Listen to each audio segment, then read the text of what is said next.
Salut tout le monde, je vous retrouve aujourd'hui pour une nouvelle vidéo sur ma chaîne. Aujourd'hui on va parler book haul. Je ne vous ai fait qu'un book haul depuis le début de l'année et je me suis dit que 5-6 mois étaient passés, j'avais accumulé quelques livres et du coup ça pouvait être pas mal de vous faire une sorte de petit update de ma palle et de vous montrer un peu ce qui avait rejoint cette pile à lire ces 5 derniers mois depuis que je suis sur Paris en fait plus précisément.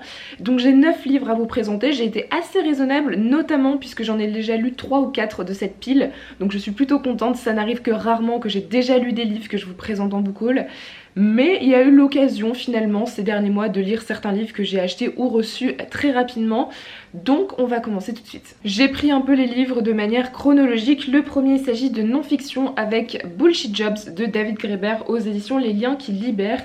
Ici, David Graeber, c'est un économiste et un anthropologue qui va mener ici une sorte d'enquête socio-économique sur les bullshit jobs ou les jobs à la con comme il l'appelle.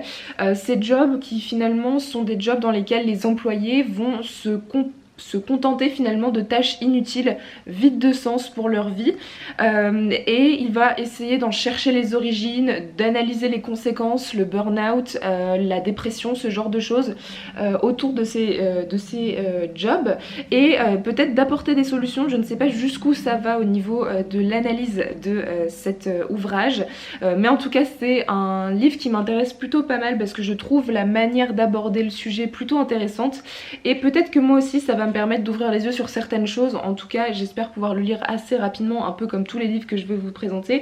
Mais David Graeber reste une référence dans l'anthropologie, dans la sociologie, l'économie. Du coup je me dis que ça pourrait être pas mal de le lancer avec celui-là. Ensuite au mois de mars je me suis acheté une autre suite de saga que j'ai déjà lue et je vous en ai déjà un peu parlé en vidéo. Il s'agit du tome 6 de l'Assassin Royal, donc la reine solitaire de Robin Hobb aux éditions J'ai lu. Ici évidemment je ne vais pas vous en parler, mais il s'agit d'un classique de la fantasy que j'ai déjà lu. J'ai donc fini le premier cycle de l'Assassin Royal, ce dont je suis vraiment extrêmement contente. Ce 6e tome a été une excellente lecture et j'ai hâte d'attaquer finalement les Aventuriers de la Mer, qui est un peu cette saga qui se met entre les deux cycles de l'Assassin Royal, et du coup j'ai hâte d'attaquer ce cycle qui fait quand même 9 tomes, donc qui est plus long, donc je risque de ne pas retourner tout de suite dans l'univers de l'Assassin Royal.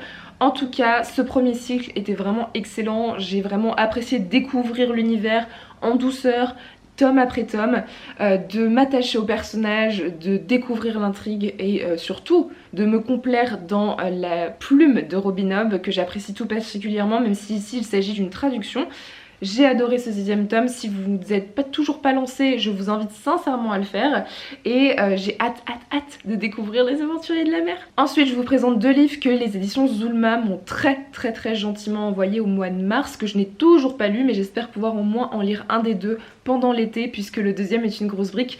Le premier, vous l'avez déjà vu dans certaines piles à lire, notamment ma pile à lire de l'été. Il s'agit de La vie rêvée des plantes de Lee Sung-woo aux éditions Zulma. Ici, on va suivre le personnage de Ki-yoon qui va rentrer chez lui et qui va se retrouver dans une famille un peu étrange avec une mère assez énigmatique, un père qui finalement se complaît dans son potager, dans son jardin, qui est assez silencieux, et un frère qui apparemment aurait tout perdu. Donc il va essayer de chercher sa place et va se lancer dans une enquête envers le mystère autour de sa mère, et apparemment c'est une histoire un peu de famille, de secret, de mystère, tout ça dans une Corée des années 90, quelque chose comme ça. En tout cas ça m'a l'air plutôt intéressant. Apparemment Lee Sung-woo est un peu une référence de la littérature coréenne contemporaine, donc je me dis que ça peut être le moment de continuer à étendre ma culture sur les auteurs asiatiques avec ce bouquin. Et le deuxième livre que les éditions Zulma m'ont envoyé, il s'agit ici plutôt de non-fiction avec une énorme brique qui est L'âge du capitalisme de surveillance de Shoshana Zuboff.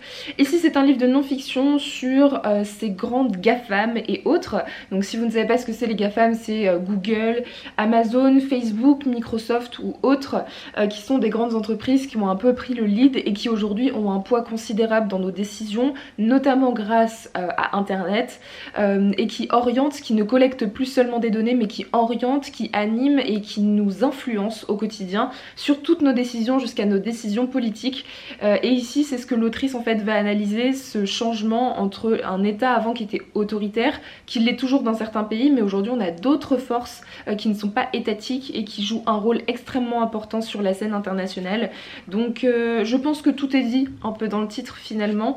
C'est une brique qui fait quand même 780 pages, alors après il y a beaucoup de notes et c'est écrit quand même très petit à l'intérieur.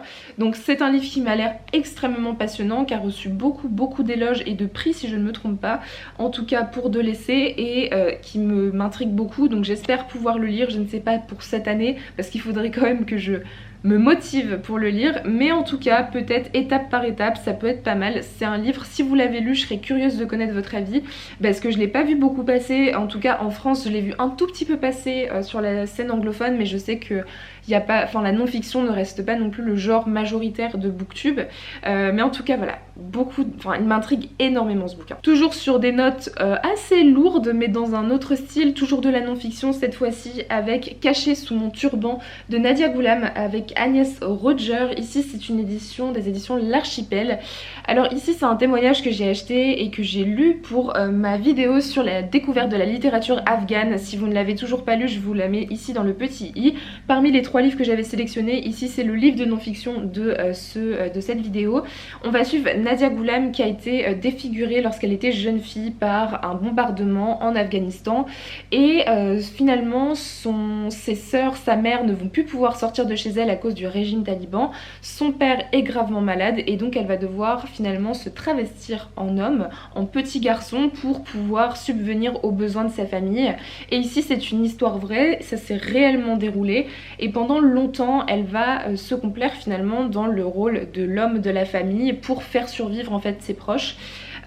C'est un livre qui est particulier, qui est très prenant, parce que on sait que ça s'est passé et du coup ça nous provoque énormément d'émotions. J'ai trouvé ça très intéressant. Je n'ai pas forcément accroché à la plume, mais l'histoire vaut le détour, ça vaut le coup de découvrir. Si vous voulez découvrir des témoignages sur des femmes afghanes, je vous invite sincèrement à lire, parce qu'il n'y a pas énormément de témoignages. Celui-ci en est un des rares et je le trouve quand même bien écrit. C'est une histoire qui s'est passée quand même sur 10 ans, donc il y a quand même pas mal de matière à exploiter, et c'est un livre qui m'a quand même profondément marqué sur les livres que j'ai pu lire pour cette vidéo, et je vous le conseille beaucoup sincèrement si c'est un sujet qui vous intéresse. Une couverture et un sujet un tout petit peu plus léger, mais pas vraiment. Il s'agit du Bleu ne va pas à tous les garçons de George M. Johnson aux éditions de Saxus. Ici cette couverture est absolument magnifique. J'ai pu rencontrer l'auteurice pendant une dédicace organisée par De Saxus sur Paris. J'avais été ravie d'assister à cette dédicace et de rencontrer l'auteurice.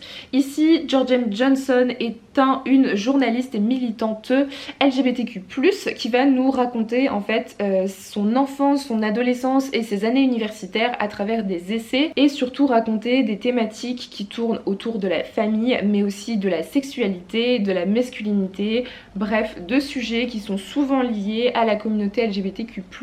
Et ici il le fait avec brio. J'ai adoré ce bouquin, je vous en reparlerai, j'en ai déjà parlé dans un reading vlog, mais je vous en reparlerai sûrement dans le prochain update lecture.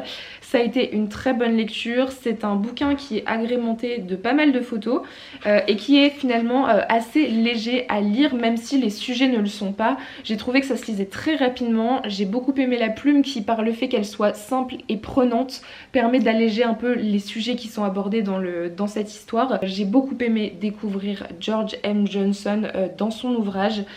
C'est une histoire qui, selon moi, devrait être lue par beaucoup de gens pour ouvrir les yeux et pour avoir une meilleure ouverture d'esprit au quotidien envers cette communauté. Donc sincèrement, si c'est un livre qui vous intéresse, que vous n'avez jamais lu de livre sur ces thématiques, celui-ci peut faire vraiment l'affaire. Il se lit très vite, ça se lit très bien, c'est très bien écrit et les sujets abordés sont très vastes et variés. Et ensuite, je n'ai pas résisté durant un passage à Gilbert Joseph. J'ai craqué sur un bouquin dont tout le monde a parlé ces dernières semaines. Je sais que la hype est en train de retomber un peu, ce qui va peut-être me permettre de profiter un peu plus de cette saga. Il s'agit de Blackwater de Michael McDowell. Donc ici le premier tome, La Crue, aux éditions Monsieur Toussaint Louverture. Déjà une couverture absolument magnifique et je pense que vous l'avez vu passer absolument partout. Moi c'est le Paper Palace et Cornelius qui ont réussi à me convaincre de lire cette saga. Je n'ai lu que le premier tome. Je n'ai pas eu autant de hype autour de ce bouquin que je le pensais. Je n'ai pas autant apprécié que je ne le pensais, même si j'ai passé un très bon moment et que j'ai envie quand même de continuer la saga parce que ça m'intrigue quand même pas mal. Dans cette histoire, on est dans la ville de Perdido en Alabama aux États-Unis. Et on va suivre la riche famille des Cascais qui font face en fait à une énorme crue dans la ville qui a vraiment détruit une partie des bâtiments, qui a fait se rassembler toute la population à un endroit clé. Et pendant la recherche d'autres victimes de cette crue, certains membres de la famille des Casquets vont tomber sur une femme qui s'appelle Éléonore et c'est étrange finalement, elle va un peu s'intégrer dans leur vie de manière extrêmement mystérieuse. On n'en sait pas trop sur ce personnage, mais elle va réussir à se faire une place dans cette famille et toute une histoire un peu intrigante, mystérieuse, un peu glauque limite, tourne autour de ce personnage. On n'en sait pas plus, je ne vous en dirai pas plus pour ne pas vous spoiler, mais en tout cas c'est une saga qui est plutôt intéressante. Je trouve que le premier tome est assez prenant, j'ai beaucoup aimé l'écriture qui est très cinématographique et il y a assez de suspense pour nous tenir jusqu'au bout, jusqu'à la fin de ce bouquin. C'est une saga en 6 tomes, donc je n'ai lu que le premier, mais chaque tome est à peu près de 250 pages, donc je pense sincèrement que je pourrais être capable de la lire cette année. Il faudrait que je me bouge pour m'acheter le deuxième et le troisième tome, mais en tout cas voilà, très intéressant, j'ai trouvé ça plutôt pas mal. À voir ce que donne la suite, voir si finalement mon engouement est décuplé par les autres tomes, mais en tout cas ça a été une bonne découverte pour l'instant. En fait je vous ai déjà fait un update lecture, je vais pas vous faire un update lecture sur ces bouquins en fait, je vais vous faire un mix match de book haul update lecture, ce sera limite plus simple. Pendant cette virée à Gilbert Joseph, évidemment je ne suis pas ressortie avec un seul bouquin dans mon sac, j'ai aussi acheté Être écoféministe, théorie et pratique de Jeanne Burgard-Goutal aux éditions L'échappée collection Versus. Ici, comme vous vous en doutez, encore un livre de non-fiction. Vous en avez pas marre hein. Ici, théorie et pratique sur l'écoféminisme, un mouvement qui m'intéresse tout particulièrement mais sur lequel je ne m'étais pas assez penchée je trouve pour le moment et sur lesquels je n'ai pas énormément de références. J'en ai qu'une, celle de la créatrice finalement de ce mouvement, mais c'est tout. Donc j'avais vraiment envie d'en savoir plus, de savoir de quoi il retournait précisément, puisqu'ici il s'agit d'un mélange d'un mouvement entre la lutte écologiste et la lutte féministe. Donc forcément j'ai envie d'en savoir plus puisque ce sont deux sujets pour lesquels je lutte au quotidien, donc pourquoi pas en savoir quand même un peu plus, ça pourrait être plutôt intéressant. Et je me dis que celui-ci paraît être quand même une sacrée base pour me lancer dans la découverte et l'apprentissage des références sur l'écoféminisme. Il m'a l'air plutôt parfait et je l'ai trouvé à Gilbert Joseph en occasion parce que c'est un livre qui coûte quand même une vingtaine d'euros et je l'ai trouvé à 14 ou 15 euros, donc je me suis dit que c'était l'occasion, il est en excellent état, de me le procurer et donc j'ai hâte de pouvoir aussi le découvrir. Je pense sincèrement que celui-ci pourrait être lu d'ici la fin de l'année parce qu'il m'intrigue énormément. Et enfin une suite de sagas que vous avez finalement beaucoup vu passer sur ma chaîne ces derniers temps, il s'agit de The Bone Season. Ici j'ai le 4e tome, Le Masque tombe de Samantha Shannon aux éditions de Saxus. Je vous ai déjà parlé du premier et du 2e tome puisque j'ai fait un vlog où j'ai rencontré l'autrice. J'ai participé à une soirée où j'ai pu rencontrer l'autrice organisée par De Saxus que je remercie beaucoup parce que c'était une super soirée. J'ai donc envie de lire cette saga, j'ai les 2 premiers tomes en brochet et j'ai reçu à mon anniversaire le 4e tome. Donc il me reste plus finalement que le 3e tome à trouver en brochet dans cette édition et il faut que je me bouge avant qu'il n'y en ait plus. Mais évidemment je ne vais pas vous raconter le pitch de ce 4e tome, je ne veux même pas le regarder pour ne pas me spoiler. Pour l'instant il n'y a que 4 tomes qui sont sortis, le 5e tome n'est même pas encore sorti en anglais, donc je me dis que ça me laisse le temps d'ici éventuellement fin d'année 2022, début 2023 de me mettre à jour et de lire les 4 premiers tomes de cette saga qui m'intrigue tellement. J'ai tellement adoré Le Prieuré de l'Oranger. Je sais que c'est pas exactement la même histoire bien évidemment, mais j'ai eu un coup de cœur sur ce bouquin. Je me dis que je ne peux pas être déçue par sa saga The Bone Season étant donné les excellents avis sur cette saga et surtout que la suite de Prieuré de l'Oranger sort en janvier ou février 2023 en anglais. Je vais évidemment me le procurer et je lirai très rapidement, donc j'aimerais bien avancer sur ces autres sagas avant. Voilà, donc j'ai reçu ce 4e tome, il faut que je me procure le 3e pour enfin me faire un marathon de cette série. Voilà tout le monde, je vous ai présenté tous les bouquins qui ont rejoint ma pile à lire ces 5 derniers mois. Je pense que je vous referai peut-être un book haul d'ici la fin de l'année, mais je suis pas sûre qu'il y en aura plus. Comme vous l'avez vu, je lis moins et du coup j'achète moins aussi et j'ai moins de temps pour aller passer énormément de temps en librairie. Mais en tout cas, ce sont plein de livres qui m'intéressent, j'en ai déjà lu certains. Je ne sais pas encore si je vous ferai un update lecture parce que j'ai peur que ce soit assez répétitif. Mais de votre côté, n'hésitez pas à me dire quels sont les livres qui ont rejoint votre pile à lire dernièrement, vos coups de cœur aussi, j'adore vous lire en commentaire. En attendant, je vous souhaite de très bonnes lectures et je vous dis à très bientôt dans une prochaine vidéo.